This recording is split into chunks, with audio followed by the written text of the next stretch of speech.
My name is Jessica, and I have a story to tell. A story that might shock some of you and perhaps even make others question my decisions. But this is my truth. It's one I've kept hidden for so long, and I've finally decided it's time to come clean.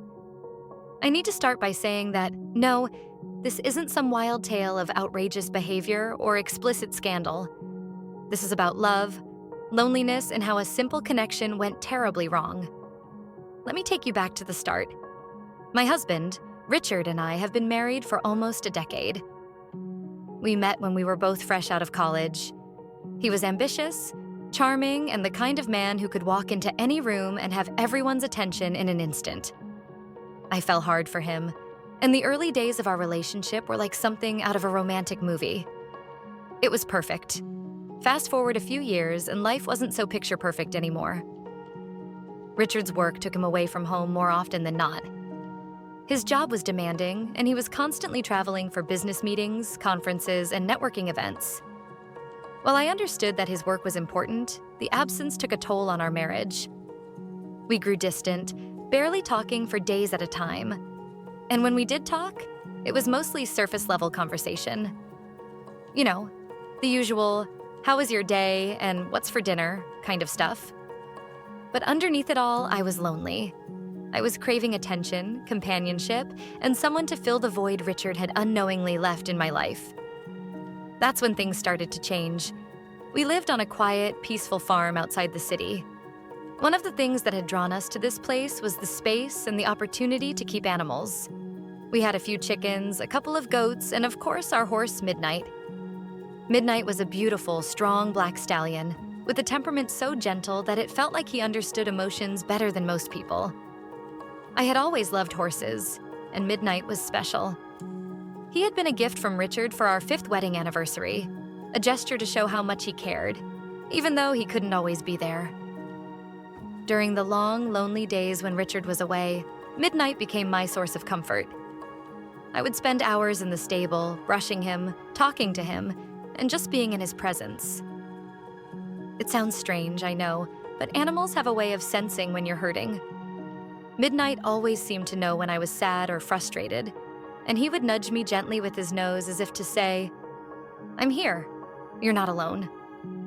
Over time, those moments with Midnight became the highlight of my days.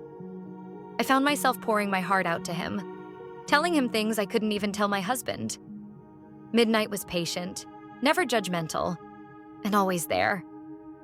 It was as if he had become the emotional support I had been missing. I know what you're thinking. How could I compare a horse to my husband?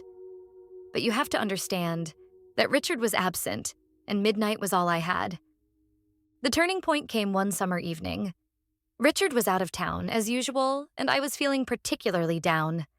I had just gotten off a call with him, and once again, it felt like we were two strangers living separate lives. I walked out to the stable, hoping to find some peace with Midnight. As I brushed his coat, I started talking to him, like I always did.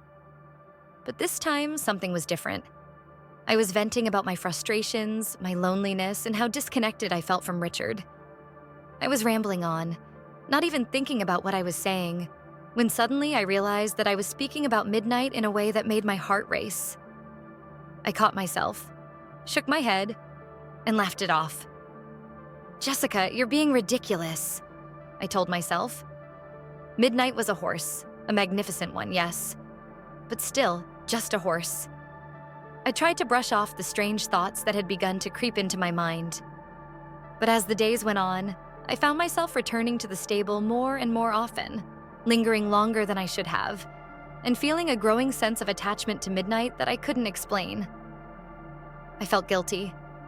How could I be so emotionally invested in an animal when I had a husband? But the more I tried to push it away, the stronger the connection became. Midnight was always there, and Richard wasn't. The truth is, I wasn't cheating in the way you might expect. There was no physical betrayal, no affair in the conventional sense, but emotionally, I had crossed a line. I had started to confide in Midnight in ways that should have been reserved for my husband. Then, one evening, everything came crashing down. Richard came home unexpectedly from one of his trips. I didn't hear him pull into the driveway, and I was in the stable, as usual, with Midnight. I didn't realize how much time I had spent there, how absorbed I had become in this strange emotional attachment. When Richard walked into the stable, he found me standing next to Midnight, whispering softly to him. I didn't notice Richard until it was too late. "What are you doing?" Richard's voice was sharp, filled with confusion and suspicion. His eyes darted between me and Midnight as if trying to piece together the scene in front of him. I froze, my heart pounding in my chest. I didn't know what to say. How could I explain this without sounding insane?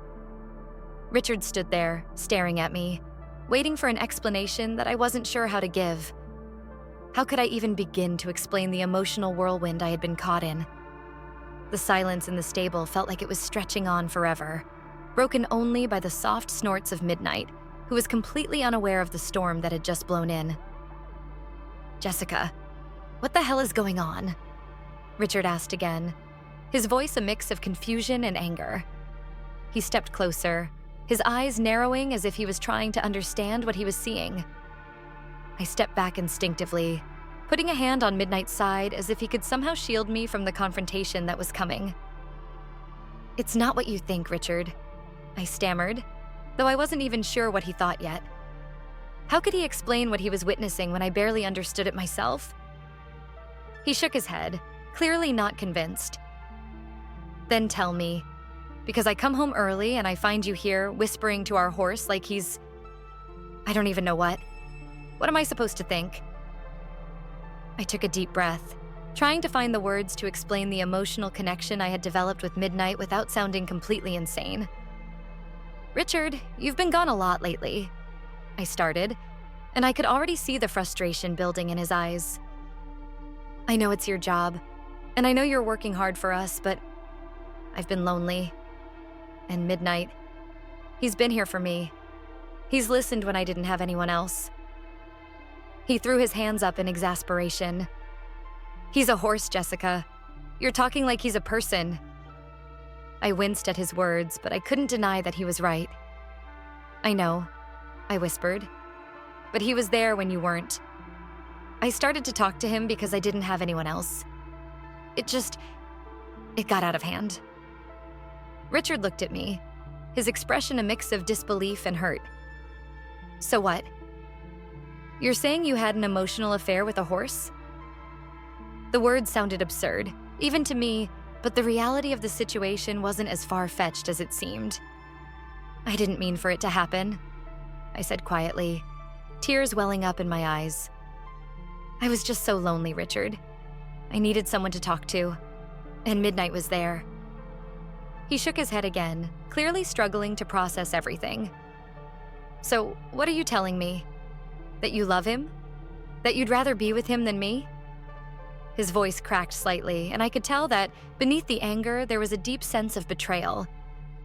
"No, of course not," I replied quickly, stepping forward and reaching for his hand.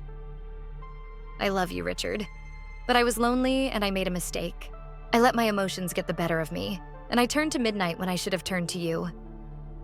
He pulled his hand away, pacing back and forth in the small stable. "This is insane. I don't even know how to wrap my head around this. I come home and this is what I find? My wife confessing some kind of emotional affair with our horse?" I stood there helplessly, unsure of how to fix the situation. "Richard, please. It wasn't like that. I didn't do anything physical, nothing inappropriate. I got lost in the loneliness."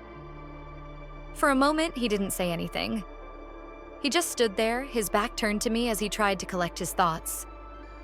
Then, finally, he spoke. "Do you know how crazy this sounds, Jessica? How ridiculous this whole situation is?" I nodded, my voice barely above a whisper. "I know, but it's the truth.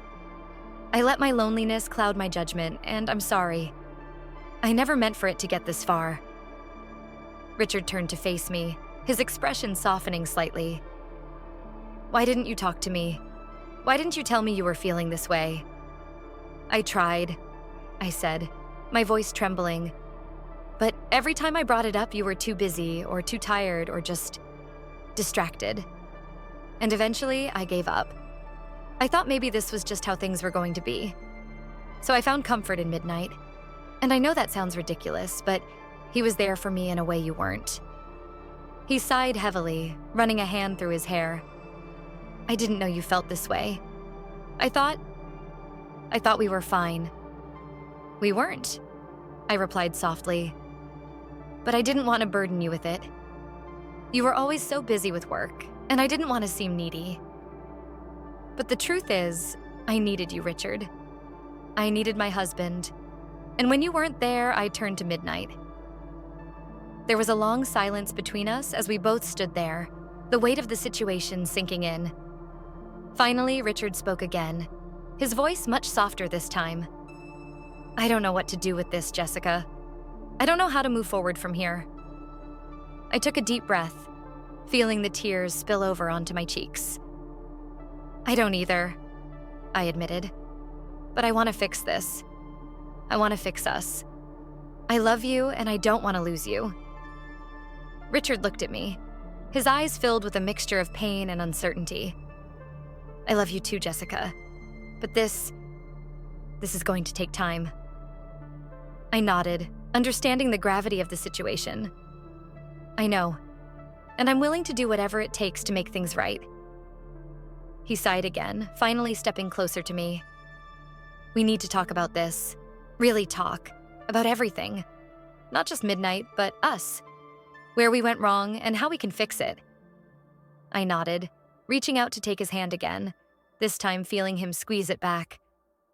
I'm ready to talk, Richard. I'm ready to make things right. As we stood there in the stable, the air thick with the weight of our conversation, I realized that this was the first step in rebuilding what had been broken. It wasn't going to be easy, and it wasn't going to happen overnight. But for the first time in a long time, I felt a glimmer of hope. Maybe, just maybe, we could find our way back to each other. And with that, Jessica and Richard begin the long process of healing their marriage, learning to reconnect, and rediscovering the love that had once brought them together.